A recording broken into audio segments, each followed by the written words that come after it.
ನಮಸ್ತೆ, welcome to Shri simple living. ನನ್ನ ಚಾನಲ್ಗೆ ಇನ್ನೂ ಸಬ್ಸ್ಕ್ರೈಬ್ ಮಾಡಿಲ್ಲ ಅಂತ ಹೇಳಿದ್ರೆ ಈ ರೀತಿ ರೆಡ್ ಕಲರ್ ಸಬ್ಸ್ಕ್ರೈಬ್ ಬಟನ್ನ ಒತ್ತಿ, ಅದರ ಪಕ್ಕ ಇರೋ ಬೆಲ್ ಐಕಾನ್ನ ಒತ್ತಿ ಅದನ್ನು ಫಸ್ಟ್ ಬಟನ್ನ ಆಲ್ ಅಂತ ಮಾಡಿ, ಹಾಗೂ ನನ್ನ ವಿಡಿಯೋನ ಲೈಕ್ ಮಾಡೋದನ್ನ ಮರಿಬೇಡಿ. ಇವತ್ತಿನ ವಿಡಿಯೋಲಿ ನಾನು ನಿಮಗೆ ಬೋರೋಸಿಲ್ ವೆಜಿಟೇಬಲ್ ಚಾಪರ್ ಬಗ್ಗೆ ಒಂದು ರಿವ್ಯೂ ಕೊಡ್ತಾ ಇದ್ದೀನಿ.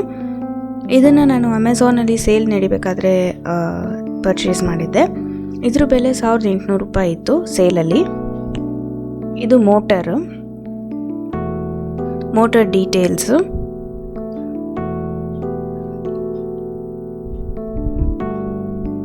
ಹಾಗೂ ಇದು ಅದರ ಬಾಡಿ. ಇದಕ್ಕೆ ಒಂದು ಮುಚ್ಚಳ ಬರುತ್ತೆ, ಅದಕ್ಕೆ ಲಾಕಿಂಗ್ ಸಿಸ್ಟಮ್ ಇದೆ. ಇದು ಅದರ ಬ್ಲೇಡ್ಸು, 4 ಬ್ಲೇಡ್ ಇದೆ, ಸ್ಟೇನ್ಲೆಸ್ ಸ್ಟೀಲ್ ಬ್ಲೇಡ್ಸು. ಈ ರೀತಿ ಅದ್ರ ಬಾಡಿ ಬಂದು ಕಂಪ್ಲೀಟಾಗಿ plastic body, food grated plastic body ಅಂತ ಹಾಕಿದ್ದಾರೆ, ಬಟ್ ಕಂಪ್ಲೀಟಾಗಿ ಪ್ಲಾಸ್ಟಿಕ್ ಮೇಡ್. ಬ್ಲೇಡ್ ಒಂದು ಸ್ಟೇನ್ಲೆಸ್ ಸ್ಟೀಲ್ ಬ್ಲೇಡ್ಸ್ ಬಿಟ್ಟರೆ ಬೇರೆ ಎಲ್ಲ ಪ್ಲಾಸ್ಟಿಕ್ ಬಾಡಿ ಇದೆ. ಇದೊಂದು ಚಾಪರಲ್ಲಿ ನಾನು ಏನು ಫೀಚರ್ ತುಂಬ ಇಷ್ಟ ಆಯಿತು ಅಂದರೆ, ಈ ಥರ ಅದ್ರ ಕವರ್ ಲಿಡ್ದು ಲಾಕಿಂಗ್ ಸಿಸ್ಟಮ್ ಇದೆ. ಮಿಕ್ಸಿಗೆ ಹೇಗೆ ಲಾಕಿಂಗ್ ಸಿಸ್ಟಮ್ ಇದೆಯೋ ನಮಗೆ, ಅದೇ ರೀತಿ ಈ ಚಾಪರ್ಗೂ ಲಾಕಿಂಗ್ ಸಿಸ್ಟಮ್ ಇದೆ. ಸೊ ಒಂದು ವೇಳೆ ನಿಮ್ಮ ಮನೇಲಿ ಸಣ್ಣ ಮಕ್ಕಳಿದ್ದಾರೆ ಅಂತ ಹೇಳಿದರೆ ಆ ರೀತಿ ಬಂದು ಸಡನ್ನಾಗಿ ಓಪನ್ ಮಾಡೋಕ್ಕಾಗಲ್ಲ. ಸೊ ಇದು ಲಾಕ್ ಆಗಿರುತ್ತೆ, ಅದರಿಂದ ನಿಮಗೆ ಒಂಥರ ಸೇಫ್ಟಿ ಕೂಡ ಇದೆ.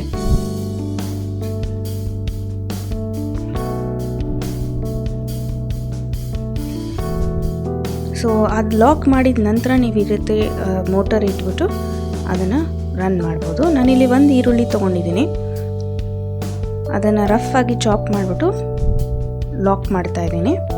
ಅದಾದಮೇಲೆ ಮೋಟರ್ ಇಟ್ಬಿಟ್ಟು ಜಾಸ್ತಿ ಪ್ರೆಷರ್ ಇಲ್ದಲೆ ಲೈಟಾಗಿ ಅದನ್ನು ಪ್ರೆಸ್ ಮಾಡಿ, ಅದರಿಂದ ನಿಮ್ಮ ವೆಜಿಟೇಬಲ್ಸ್ ಏನಿದೆ ಅದು ನೀಟಾಗಿ ಚಾಪ್ ಆಗಿರುತ್ತೆ. ಇಲ್ಲಿ ನಾನು ಹಾಕಿದ್ದು ಒಂದೇ ಒಂದು ಈರುಳ್ಳಿ ನೋಡಿ ಎಷ್ಟು ಕ್ಲೀನಾಗಿ ನೈಸಾಗಿ ಚಾಪ್ ಆಗಿದೆ ಅಂತ ಹೇಳ್ಬಿಟ್ಟು. ಬೇರೆ ಚಾಪರ್ಗಳಲ್ಲಿ ನೀರು ಬಿಟ್ಕೊಳ್ಳುತ್ತೆ ನಿಮಗೆ ಈರುಳ್ಳಿ ಕಟ್ ಮಾಡಿದಾಗ, ಬಟ್ ಇದರಲ್ಲಿ ಆ ರೀತಿ ನೀರು ಬಿಟ್ಕೊಳ್ಳಲ್ಲ. ಸೊ ಅದು ಕೂಡ ಒಂದು ಅಡ್ವಾಂಟೇಜ್ ಅಂತ ಹೇಳ್ಬೋದು. ನೆಕ್ಸ್ಟ್ ನಾನು ಕ್ಯಾರೆಟು, ಬೀನ್ಸು ಹಾಗೂ ಕ್ಯಾಬೇಜ್ನ ಚಾಪ್ ಮಾಡ್ತಾಯಿದ್ದೀನಿ. ಈ ರೀತಿ ರಫ್ ಆಗಿ ಕಟ್ ಮಾಡಿಕೊಂಡು ಚಾಪ್ ಮಾಡ್ಕೊತೀನಿ.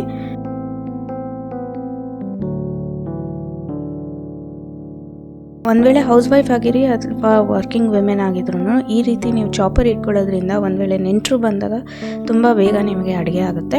ನಿಮ್ಮ ಮನೆಯಲ್ಲಿ ಮಕ್ಕಳು ತರಕಾರಿ ತಿನ್ನಲ್ಲ ಅಂತ ಹೇಳಿದ್ರೆ ಈ ರೀತಿ ಚಾಪರಲ್ಲಿ ಹಾಕಿ ಸಣ್ಣಕ್ಕೆ ಚಾಪ್ ಮಾಡಿ ಅದನ್ನು ಪರಾಟ ಅಥವಾ ಫ್ರೈಡ್ ರೈಸು ವೆಜಿಟೇಬಲ್ಸ್ಗೆಲ್ಲ ಹಾಕ್ಕೊಂಡು ನಿಮ್ಗೆ ಯಾವ ವೆಜಿಟೇಬಲ್ಸ್ ಬೇಕೋ ಆ ಥರ ಚಾಪ್ ಮಾಡಿಕೊಂಡು ತಿನ್ನಿಸ್ಬೋದು. ಇಲ್ಲಿ ಕ್ಯಾರೆಟ್ ಸಪ್ರೇಟಾಗಿ ಚಾಪ್ ಮಾಡಿದ್ದೀನಿ, ಈರುಳ್ಳಿ, ಇದು ಕ್ಯಾಬೇಜ್ ಮತ್ತು ಬೀನ್ಸು, ಆಮೇಲೆ ಕ್ಯಾಬೇಜು, ಬೀನ್ಸು ಮತ್ತು ಕ್ಯಾರೆಟ್ನ ಚಾಪ್ ಮಾಡಿದ್ದೀನಿ. ಸೊ ಇದು ಬೋರೋಸಿಲ್ ವೆಜಿಟೇಬಲ್ ಚಾಪರ್ ಬಗ್ಗೆ ನಾನು ಇವತ್ತು ಕೊಟ್ಟಿದ್ದು ಒಂದು ರಿವ್ಯೂ ನಿಮಗೆ. ಒಂದು ವೇಳೆ ನೀವು ಚಾಪರ್ ತೊಗೊಬೇಕು ಅಂತ ಅನ್ಕೊತಾ ಇದ್ದರೆ ಖಂಡಿತವಾಗ್ಲೂ ಬೋರೋಸಿಲ್ ಚಾಪರ್ನ ಪರ್ಚೇಸ್ ಮಾಡ್ಬೋದು.